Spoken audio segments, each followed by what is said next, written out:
Hey there! Welcome to AP Calculus Lecture 2.2b, where we're going to talk about velocity and acceleration word problems. We're on page 112 in the book. We are going to work one example from the book today. And really, this is about physics. This is like those velocity and acceleration problems. If you've had physics that you worked there, this is just the calculus method of solving these. All right, so I've written a lot of things down that you're going to want to write down, but so you might pause the video a time or two as I talk through this so that you can complete your notes. But first of all, the velocity function, and really when you think about velocity, it's just kind of like speed with a direction attached. So the velocity function is the derivative of the position function. Position function tells you where something that is in motion is at any particular time, and the velocity tells you how fast that thing is at a particular point in time. Acceleration function is the derivative of the velocity function. So our book uses S for position. I wish they used P, but they use S. So S of t is the position function, and t just stands for time, so that means position with respect to time. That's how you say that. V of t is the velocity function, and it's just the derivative of the position function, so V of t is just the same thing as S prime of t. Take the derivative of S of t, the position, and you'll get V of t. And then the acceleration function is A of t is the acceleration function. You just take the derivative of the velocity function. And since the velocity function is the derivative of the position function, you can also get acceleration by taking the second derivative of the position function. That double prime there, those two marks, we call that double prime. S double prime of t stands for the second derivative of the position function. That's the same as the derivative of the velocity function, which is the acceleration function. Now, if you see S and a little zero, that means that stands for S naught, N-A-U-G-H-T, S naught. And that's the initial position. V naught is the initial velocity. So our first problem we're going to work is not in the book, so I want you to go ahead and write this down, and I'll erase my board and we'll work it. But a disgruntled student hurls his calculus book into the air. The position function for the flight of the book is S of t is equal to negative 16 times t squared plus 96t. All right, so what that's saying, actually you'll see that the initial velocity is 96. That's where the initial velocity goes. And this acceleration, if you take the derivative, 2 times negative 16 is negative 32. You might remember that number from physics as the acceleration due to gravity. So this is a free fall. This is gravity physics problems. So number one is, what is the maximum height of the book? Number two, at what time does the book hit the ground? And number three, how fast is the book moving just before it hits the ground? All right, I'm going to erase all this, so pause the video if you need to, and we'll work it out.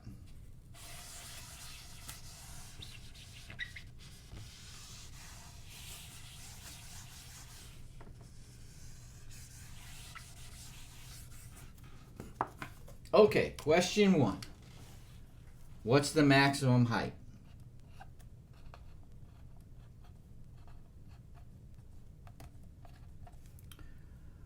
Okay, so at maximum height, the velocity of the book is equal to 0. So if you were to track this book with position and time, so position is your y-axis, time is your x-axis, and it went up and came back down, maximum height occurs right here. All right, and the velocity at that point, see, that book is changing direction, so it goes up with the velocity, and then right as it changes direction, just for a moment, the velocity equals 0 at that point. So we know that our velocity function, v of t, is equal to s prime of t. We know that s of t, we wrote down as negative 16t squared plus 96t. So to get v of t, we take the derivative of that, which is going to be minus 32t plus 96. So 2 times negative 16 is negative 32. And then the derivative of 96t would just be 96. We're going to set this equal to 0 because we know that the velocity is equal to 0 at maximum height. So we'd have negative 32t plus 96 equals 0. Move that 96 to the right. Negative 32t is equal to negative 96. So t is equal to 3 seconds. So it takes 3 seconds to get to this point right here. It takes 3 seconds. All right, so that would be 3, right? Time is in seconds. So to get to that. Now that's not answering the question. The question is, what is the maximum height? Well, we plug 3 into what? Do we plug it into velocity? No, if you do that, you're going to get 0. You're going to plug it into the position. That's what tells us the height. So s of 3 will give us the maximum height. So that's negative 16 times 3 squared plus 96 times 3. We're just plugging it right into here. All right, yeah. Plug that into your calculator. You're going to get 144 feet.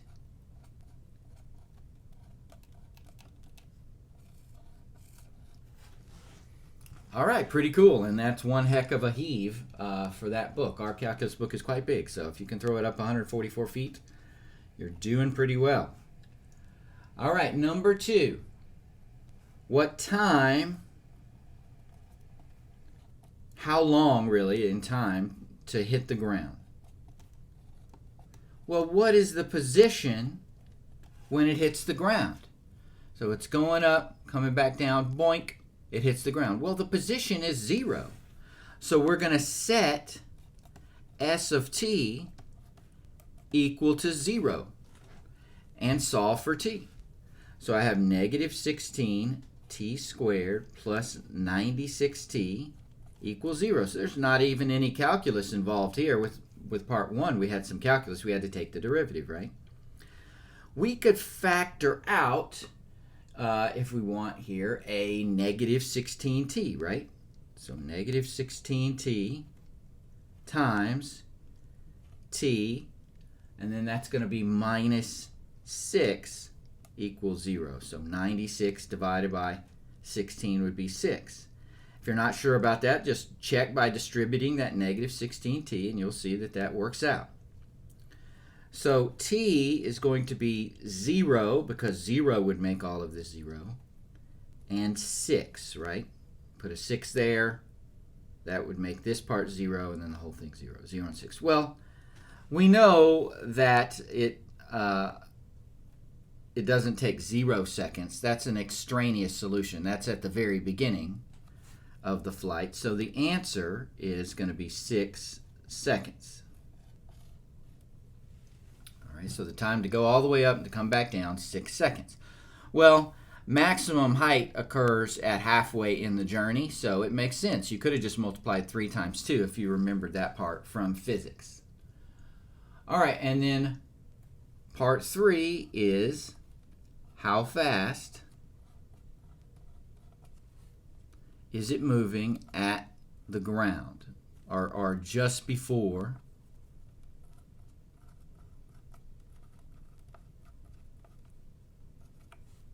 hitting ground.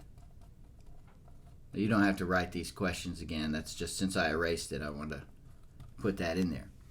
So how fast is it going right here, just before it hits the ground? Well, we want to know the velocity. We know it took 6 seconds to get there, so we just want to find v of 6. We know that v of t is negative 32t plus 96, right? So that's going to be negative 32 times 6 plus 96. And that's negative 96 feet per second. Now, if you took physics, the negative part will make sense. Negative means it's going down. All right, so the negative part makes sense. If we wanted to know how fast it was going, let's say at 1 second, we know the book at 1 second was going up, so we would have gotten a positive answer there, v of 1, right? So that would have been positive. But here, the book is going down, and that's all that negative stands for, is the direction. All right, that's a good problem. It's a good example to look back to, but let's work one from the book.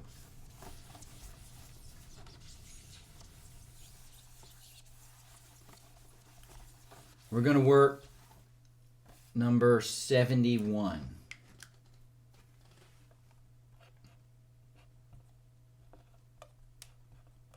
On page 112. So I'll just bring the book into view for a minute.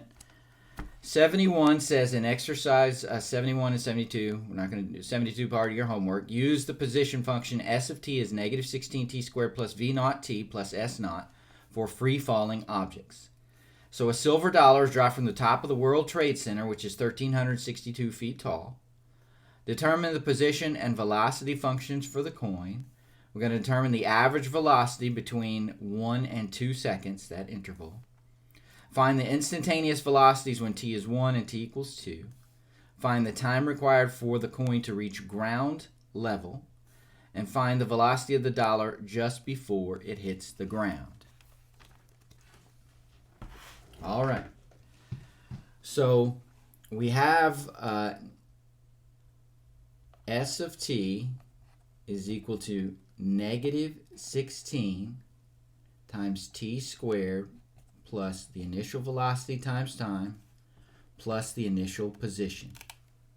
Now, you're on top of the World Trade Center. It doesn't say that you threw the coin down. It just says that you dropped the coin. So the initial velocity is equal to what? It's 0. Now the height of the World Trade Center is 1,362 feet. So the initial position is 1,362. So part A says, let's find the position and velocity function. So s of t is equal to negative 16t squared. The initial velocity is 0, so that whole middle term goes away, and then plus 1,362. And then the velocity function, you take the derivative of the position function, so that's negative 32t. So derivative of the constant is 0, that goes away. So we've got part A done. Part B says, what is the average velocity on the interval 1 to 2? Well, we could get the velocity at 1 second. That's negative 32 times 1, which is negative 32 feet per second. Get the velocity at 2 seconds. That's negative 32 times 2, which is negative 64 feet per second. And let's just take the average of those two. All right, so that'd be negative 32 plus negative 64 over 2. So the average would be negative 48 feet per second. All right, part C says find the instantaneous velocities at t equals 1 and t equals 2. We already did that. That's right here. So v of 1 is negative 32.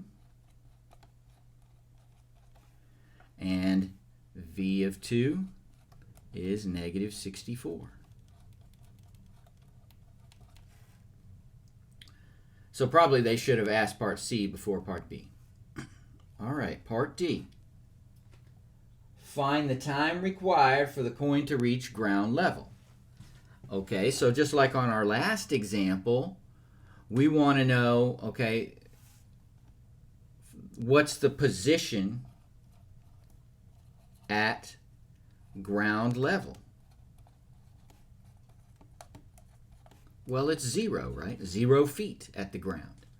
So we're just going to set this position function equal to 0. We have negative 16 t squared plus 1362 is equal to 0. So negative 16t squared is equal to negative 1362. T squared would be 1362 over 16, right? The negatives would cancel. And that is 85.125. Take the square root of that.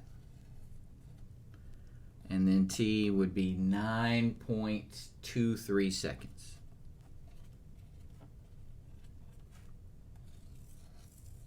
So that's how long the coin, it takes for the coin to get from the top of the building to the ground.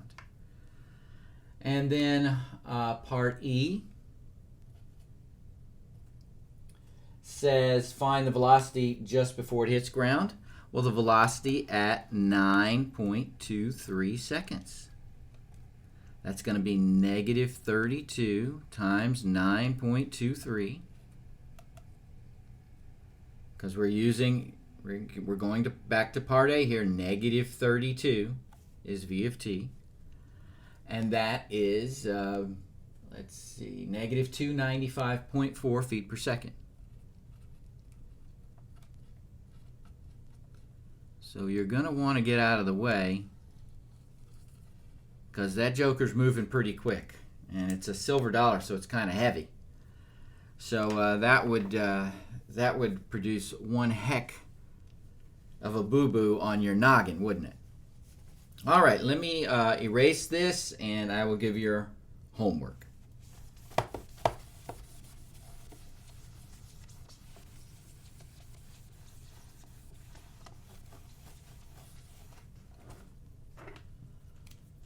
All right, the homework is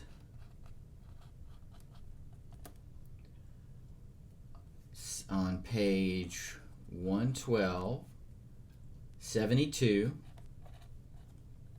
73, 74, 81, 82, and 83. Now, let's look at these. So 72 is uses the same position function as 71, and you're just gonna come up with a position function for this situation, and then a velocity by taking the derivative and answer the questions. 73, okay, it's in meters, okay, so the position function is, instead of 16, it's negative 4.9. But it's the same, it's the same kind of work as 71 and 72. 74, let's see. Again, you're going to use this as position function, the negative 4.9 t squared, and, you work through that. But it's a similar kind of problem. 81,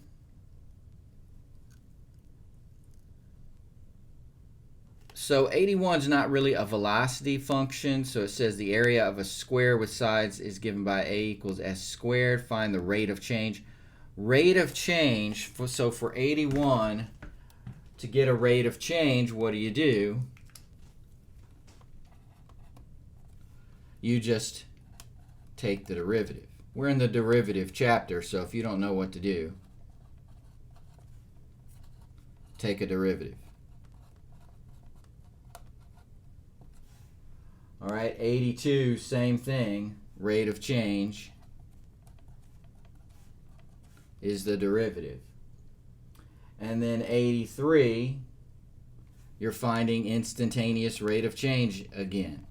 So you're going to take a derivative of that function. So although these aren't velocity problems, 81 to 82 and 83, you're going to be taking a derivative there and then plugging in a number on that. Okay? So good luck with that, and I will talk to you on the solutions video.